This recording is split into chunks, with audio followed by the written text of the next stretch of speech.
O que começou como uma simples volta para casa após uma celebração em família rapidamente se transformou em um pesadelo. Perdidos em uma estrada deserta sob a chuva, mãe e filho encontram uma jovem desesperada pedindo ajuda.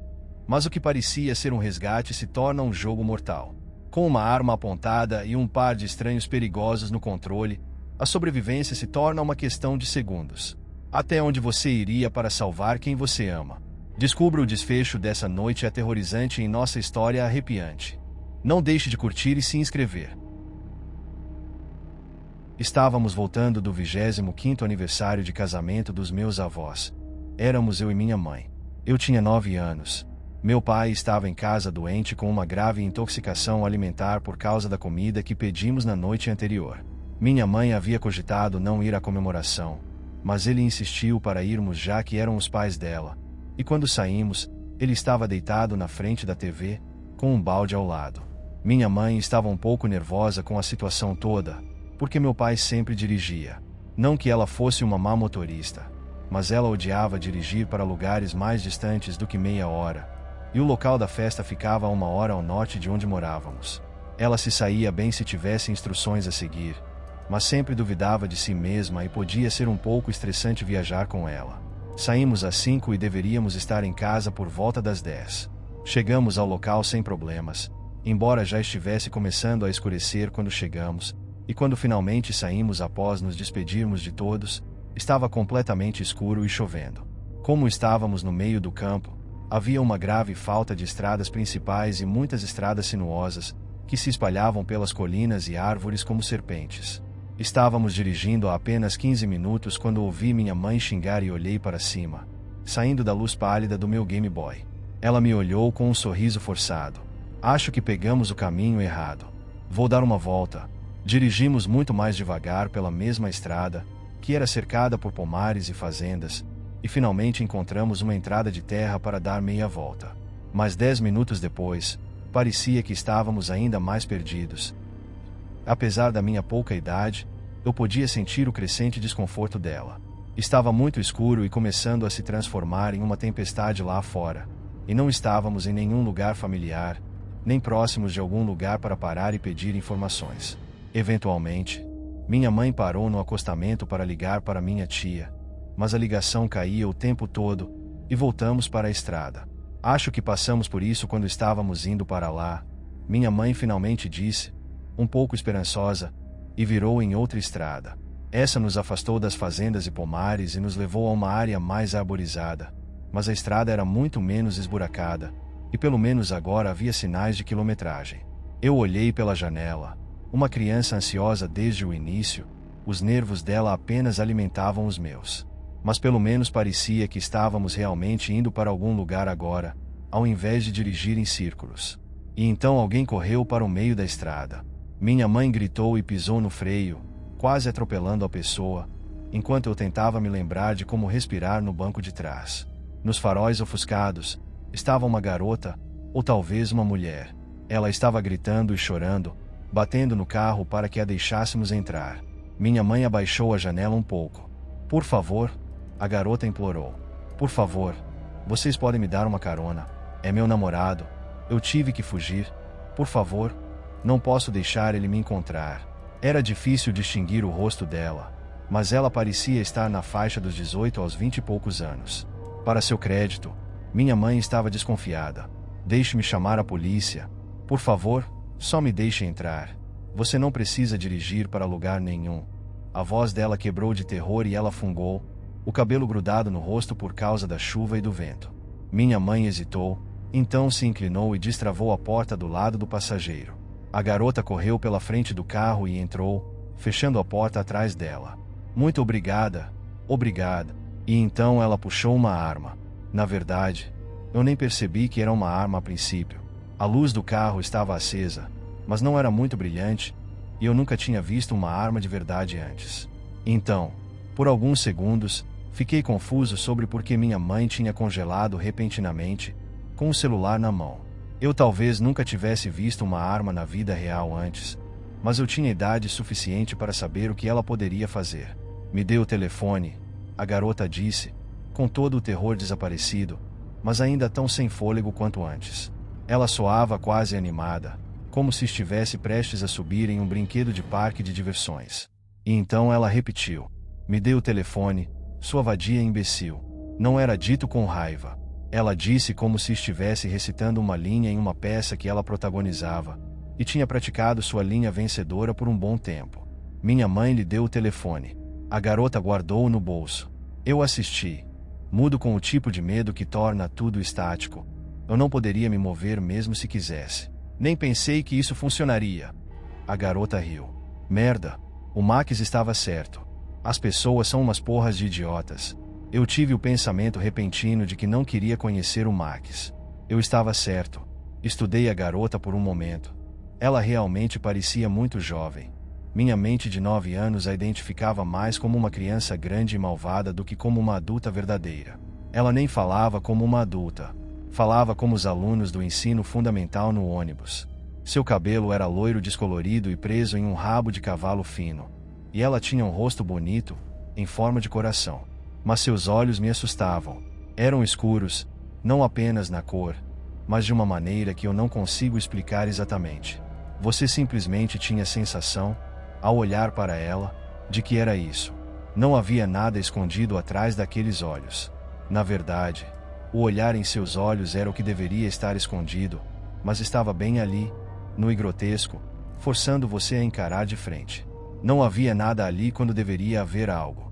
Nenhuma luz, nem mesmo um brilho.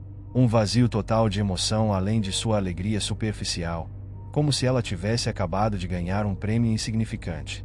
Olhei para minha mãe. Para minha surpresa, ela não estava chorando. Ela parecia na verdade mais calma do que antes, quando estávamos dirigindo em círculos. Seu rosto estava completamente vazio, algo que eu não estava acostumado a ver nela. Geralmente, ao contrário do meu pai, minha mãe era um livro aberto. Ela usava suas emoções à mostra e parecia um pouco frágil, vulnerável, mas agora não havia nada para fraturar. Seu rosto fino espelhava o da garota com a arma. Estranhamente, eu reconhecia isso mesmo naquela época. Assim como a garota, não havia nada lá. Mas isso porque algum tipo de muro tinha sido construído, ou porta fechada, ou um daqueles portões que eles baixam sobre as vitrines do shopping instalados. Minha mãe tinha se fechado de uma maneira que tornava impossível dizer o que ela estava pensando ou como estava se sentindo. Quando ela falou, sua voz era plana e calma. Deixe-nos sair do carro, e você pode levar para onde precisar. Não era uma pergunta, ou um pedido. Era a sugestão firme que um professor dá a um aluno desobediente em seu último aviso. A sugestão que você ouve de um pai quando ele não está de bom humor. Chegava a beirar uma ordem. Olhando para trás agora, acho que a garota esperava que minha mãe desmoronasse e implorasse. Porque ela parecia irritada, como se tivesse sido roubada de um show que lhe prometiam assistir. Você não vai a lugar nenhum, ela disse quase defensivamente, como se tivesse que justificar de alguma forma. De certa forma, eu estava meio aliviado na época. Para uma criança de 9 anos, o frio, a chuva, o escuro e as árvores balançando com o vento eram tão aterrorizantes quanto a arma. Alguém bateu na janela ao meu lado, e eu pulei, recuando para o meu assento, o cinto de segurança apertando meu ombro. A garota se inclinou para trás, mantendo a arma apontada para minha mãe, destravou a porta e cumprimentou quem estava entrando. Oi, amor. Eu entendi que era o Max. Não poderia estar mais claro se ele estivesse usando uma camisa com isso bordado na frente. Era fácil ver porque estavam juntos. Ele estava errado, apenas não da mesma forma que ela. Algo nele não era como deveria ser. Eu não estava com medo dele da maneira que uma criança deveria ter medo de um estranho que poderia machucá-la. Eu estava com medo dele da maneira que qualquer um, criança ou adulto, tem de um lobo solitário que se aproxima, com a mandíbula aberta. Se a garota não tinha nada, ele tinha algo, só que não era o que ele deveria ter. Max tinha olhos semicerrados, quase como os de um cachorro ou algum outro animal, onde parece que eles estão te encarando através das pálpebras. Não lembro da cor deles. Seu cabelo era marrom e longo, para um homem. Escorria pelos ombros. Lembrava vagamente uma imagem de alguém, ou Jesus, ou algum músico famoso. Ele era magro, tinha que se curvar um pouco, no banco de trás ao meu lado. Isso quase o fazia parecer torto. Ele tinha um rosto de menino e estava barbeado, mas isso não o tornava menos intimidante. Ele se recostou no banco como se estivesse entrando em uma limusine e deixou a cabeça pender levemente. Eu observava suas mãos. Elas eram grandes. Lembravam as do meu pai nesse sentido. E estavam brincando com uma faca pequena e bem afiada, virando-a freneticamente, em contraste com seu comportamento relaxado, como se tivessem uma mente própria, ou se a mente dele simplesmente estivesse localizada em seus pulsos. É um carro legal, ele disse de maneira casual. Seu marido ganha muito dinheiro, querida. Minha mãe ficou em silêncio. A introdução de uma segunda ameaça deve ter sido como um soco no estômago. A garota, ela talvez sentisse que poderia manter um pé de igualdade, talvez de alguma forma conseguir tirá-la do carro. Max, estava claro que ele era quem estava no comando agora, e muito menos previsível. Eu sou o Maxwell, ele se apresentou, estendendo a mão para mim. Eu me afastei, então pensei que isso poderia irritá-lo, e toquei seus dedos brevemente. Essa é a Rony. Precisamos de um carro. É uma longa história. Não quero entediar vocês. Você deveria ter visto a cara dela quando eu tirei a arma. Rony zombou do banco da frente, apontando-a para minha mãe. Ela não se mexeu. Vale ouro. Não xingue na frente da criança. Max advertiu. Ele olhou para mim. Você tem um nome. Olhei para minha mãe. Ela fez um sinal mínimo com a cabeça. Eu disse simplesmente, Cão. Ele prolongou o nome como se fosse um chiclete. Isso é legal. E você, querida? Ele olhou para minha mãe, que estava ligeiramente de lado no banco, mas não totalmente voltada para ele, mais focada na Rony e sua arma. Angela, ela disse após uma pausa. Eu pisquei. Eu não estava acostumado a ouvir ela apenas dizer seu primeiro nome assim. E depois pensei que talvez ela não quisesse que soubessem nosso sobrenome. Como um anjo. Ele sorriu. Só você e o pequeno cão hoje à noite. Onde está o senhor anjo? Esperando que voltemos às 10. Minha mãe disse de forma neutra. Ele vai ficar preocupado se chegarmos tarde. Eu não entendi na época, mas era a forma dela de dizer. Se desaparecermos, alguém não demoraria muito para chamar a polícia. Uma pena, disse Max. Era sua forma de dizer. Se eu me importasse com a polícia, não estaria sentado no banco de trás do seu carro com uma faca. Max, vamos logo. Rony resmungou do banco da frente. Ela soava impaciente. Estamos perdendo tempo só sentados aqui. Ele deu de ombros, como se não estivesse muito preocupado com a passagem do tempo em geral. Certo, entre no banco de trás. Eu vou para a frente. Você está brincando? Eu tenho a arma. Confio na Angela. Além disso, quero ver ela de perto. Rony xingou baixo e saiu do banco da frente, entrando no banco de trás enquanto Max subia no banco do passageiro, organizando cuidadosamente seus longos membros. Ele disse algo para minha mãe em um tom baixo, e ela se enrijeceu um pouco. No banco de trás, Rony direcionou sua raiva para o alvo mais próximo. Se você fizer o menor som, eu vou te atirar, ela me disse de forma bem animada. Novamente com as palavras de baixo calão, Max murmurou na frente. Então eu a encarei. Teria sido estúpido se não estivesse com medo, mas apesar da arma e da voz furiosamente alegre dela, eu sentia como se estivesse lidando com algo de um filme ou jogo, um monstro fictício. Eu não acreditava realmente que ela poderia me machucar, de certa forma. Era estranho. De qualquer forma, minha falta de reação não a deixou mais feliz. Ela se aproximou de mim, a arma desconfortavelmente perto do meu abdômen. Vamos, dirija, ela exigiu. Dirigimos por alguns minutos, Max dando instruções calmas e agradáveis para minha mãe. Encontramos mais uma estrada solitária, esta coberta e completamente deserta. Eu escutava por carros, por qualquer som, mas não ouvia nada além da chuva. Então o carro parou. Rony abriu a minha porta e me empurrou para fora, com os dedos cavando dolorosamente na parte de trás do meu pescoço. O vento tinha diminuído um pouco lá fora, mas eu tremia com a chuva fria, desejando poder colocar o capuz. Da mesma forma, minha mãe ficou ao meu lado. Max manteve a mão nas costas dela. Vocês podem simplesmente nos deixar aqui. Pegue o carro e vá embora, minha mãe disse no mesmo tom plano e calmo de antes. Você vai estar a quilômetros de distância quando encontrarmos alguém. Você acha que somos retardados, falou Rony. Você acha que somos? Ela se calou quando Max lhe deu um único olhar. Vamos dar uma volta, Foi tudo o que ele disse. Não se preocupe. No escuro, a mão da minha mãe encontrou a minha. Ela me deu um único aperto. Eu entendi então que eles não iriam nos deixar ir. Que não voltaríamos para o carro. Que não voltaríamos para casa.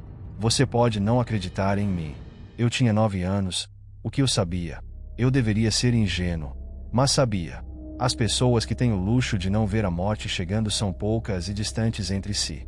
Andamos, ou melhor, atravessamos um terreno molhado e lamacento, por arbustos, debaixo de árvores. Não caminhamos muito. Era muito difícil distinguir Rony e Max no escuro. Eles eram mais vozes, formas em movimento do que qualquer outra coisa. Eles não pareciam muito reais. Quem primeiro? Rony perguntou ansiosamente, quando finalmente paramos. Fique quieta, Max disse. E então para mim. Feche os olhos e vire-se. Minha mãe disse algo para ele em uma voz baixa e firme. Ele a encarou. Anjo, você não está falando sério. Ela apenas olhou para ele. Ele soltou uma risada baixa. Rony, leve a criança de volta para a estrada. Minha mãe fez um gesto com os lábios para mim. Eu não tinha ideia do que era.